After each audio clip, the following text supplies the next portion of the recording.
Hello viewers, welcome to Happy Streamers. In this video, I will show you how to record using OBS Studio. First go to Tools, then go to Auto Configuration Wizard, select Optimize for Recording, then click Next, select your resolution, then select your FPS, click Next, then Apply. Now go to Setting,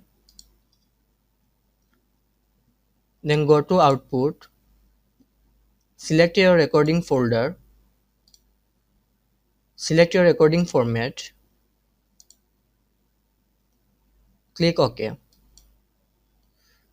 Now from the bottom, add a new scene, give it any name, then add sources by clicking plus, add your audio source, select microphone, now add video source by if you want to record game, select game capture, if you want to record your display, select display capture, select your monitor, then click OK. On the last one, select start recording. You can pause recording by clicking pause record, then stop by clicking stop recording. You will find that recording on the output folder. That's all. If you like this video, please subscribe. Thank you.